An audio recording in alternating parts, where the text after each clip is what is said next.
नमस्ते बच्चों, रिंकू हिंदी एकेडमी में आप लोगों का हार्दिक अभिनंदन है।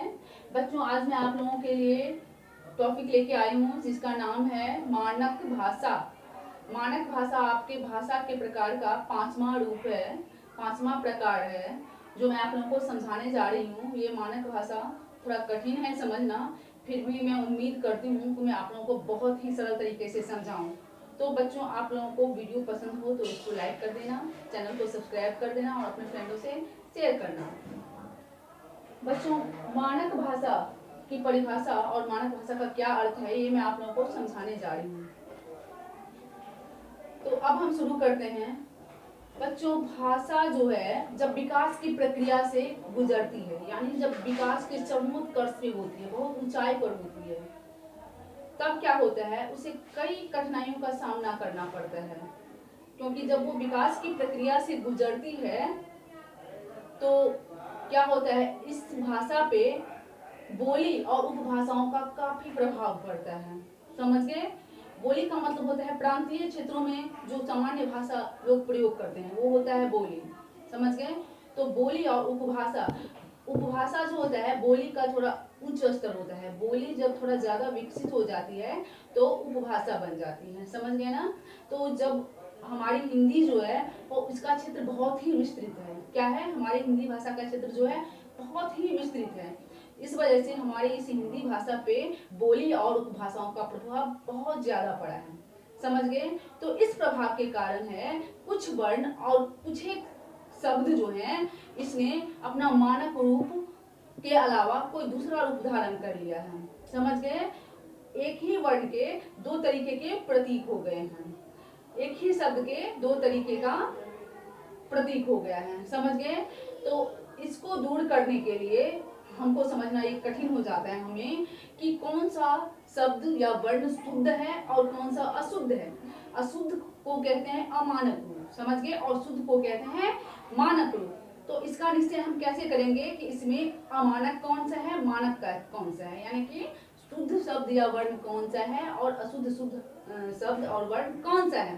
तो इसके लिए क्या हुआ है, यहाँ पे परिभाषा है इसकी, शिक्षित समाज द्वारा प्रयुक्त, शिक्षित और पढ़े लिखे समाज द्वारा प्रयुक्त और विद्वानों द्वारा स्वीकृत किया जाता है वह भाषा का मानक रूप कहलाता है। कहने का तात्पर्य यह है कि इस अशुद्धियों को दूर करने के लिए क्या है, पढ़े लिखे और शिक्षित समाज ने क्या किया है, इस भाषा को निश्चित रूप दे दिया है, वर्ण को निश्चित रूप दे दिया है, जिसे विद्वान लोगों ने क्या किया है, स्वीकार किया है कि ये सही है। तो जो पढ़े लिखे समाज ने जिसका प्रतिपादन किया है, जिस शब्द का, जिस वर्ण का प्रतिपादन किया है, वो शब्द शुद्ध है, जिसको विद्वानों ने भी स्वीकार किया है, उसको हम मानक रूप कहते हैं भाषा का। समझ गए? और जो प्रांतीय भाषा यानी उपभाषाओं और बोलियों के प्रभाव से जो रूप बदल गया है जिस वर्ण का या जिस शब्द का, वो जो होता है अमानक रूप होता है। समझ गए? अब जैसे यहाँ पे है ध, ध, जैसे मान लो हम लिखते हैं उद्धव, उद्धव, उद्धव में ये ध, ध जो है ये अमानक रूप है। दध संयुक्त ध, ध जो है आधा ध लिखा जाना है इसमें और द लिखा जाए, उद्धव, उद्धव, आधा द और पूरा ध लिखा जाना है, जिसको यहाँ पे अमानक रूप से इस तरीके से लिखा जाता है। किसी प्रांतीय क्षेत्र में आप लोग भी लिख देते हो इस तरीके से, लेकिन ये जो है शुद्ध रूप नहीं है, इसको पढ़े लिखे समाज ने इस तरीके से लिखना स्वीकार किया है। द में हलंत लगाया हुआ है, आप लोगों ने देखा, हलंत लगा हुआ जो वर्ण होता है वो आधा माना जाता है, और ध हो गया दध, ध, ध क्या हो गया, ध। समझ गए? तो ये है मानक रूप, यानी ये शुद्ध रूप है और ये अशुद्ध रूप है। ऐसे ही कुछ प्रांतों में अ इस तरीके से लिखा जाता है जो अमानक रूप है, और मानक रूप जो है अ ये है जिसे विद्वानों द्वारा स्वीकार किया गया है। झ, आप लोग या हम लोग भी झ इस तरीके से लिखते हैं, बहुत लोग इस तरीके से भी झ लिखते हैं जो भाषा का अमानक रूप है, और विद्वानों द्वारा स्वीकृत जो है झ ये इस प्रकार से लिखा जाता है जो मानक रूप है। इसी तरह अंत, अ आधा न और त, अंत ऐसे भी लिखा जाता है जो भाषा का अमानक यानी अशुद्ध रूप है, लेकिन अंत ऐसे भी लिखा जाता है, अ ऊपर में अनुसार है और त अंत, ये भाषा का मानक यानी कि शुद्ध रूप है। अब है संबंध, सो आधा म, ब आधा न, ध, संबंध। इस तरीके से जो हम लिखेंगे तो ये हो जाता है भाषा का अमानक रूप। और ऐसे लिखेंगे स ऊपर अनुस्वार, ब इसके ऊपर अनुस्वार और ध क्या हो जाता है, ये भाषा का मानक रूप है जो शुद्ध है।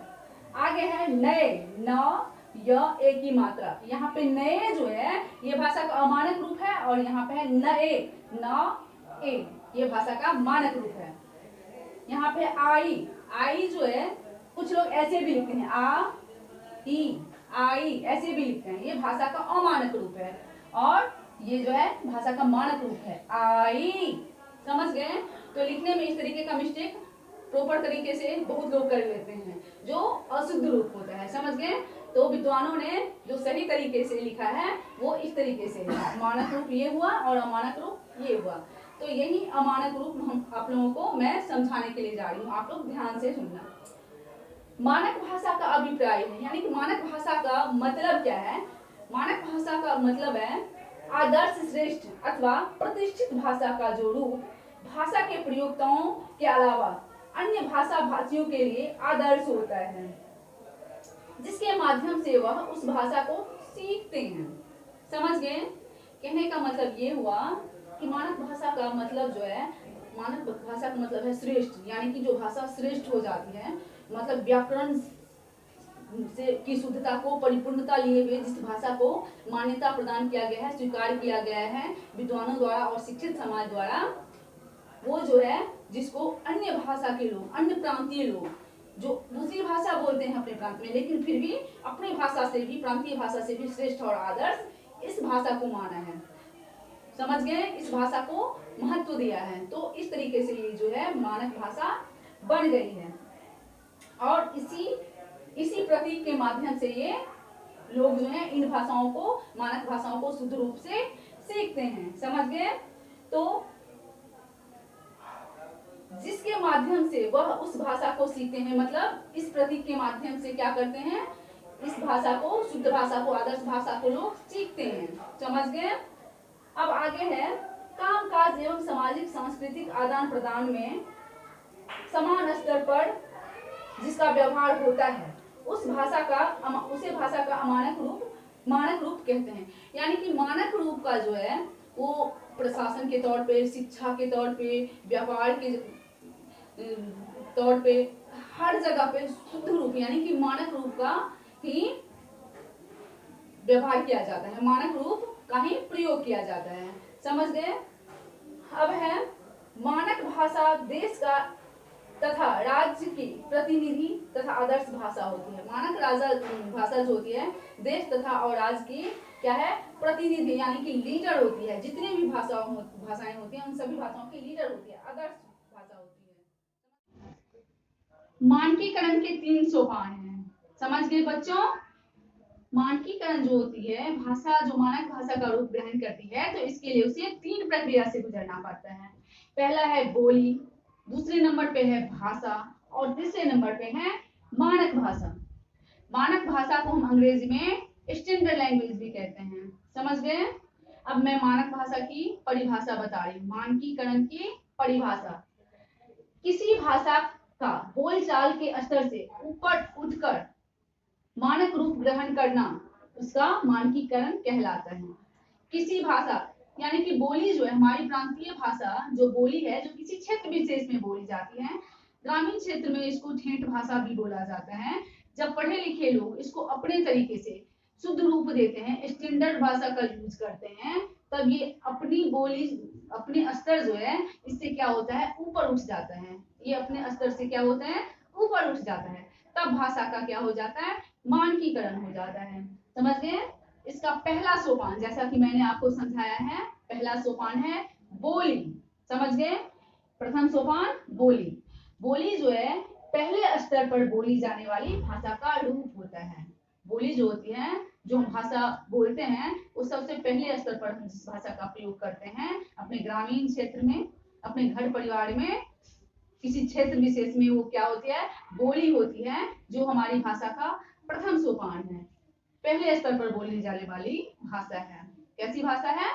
पहले स्तर पर बोली जाने वाली भाषा है, जिसे स्थानीय, आंचलिक तथा क्षेत्रीय बोली कहा जाता है। इसे हम क्या कहते हैं? स्थानीय मतलब किसी विशेष स्थान, क्षेत्रीय यानी कि क्षेत्र विशेष की भाषा, आंचलिक यानी ग्रामीण भाषा जो होती है वो बोली कहलाता है। समझ गए?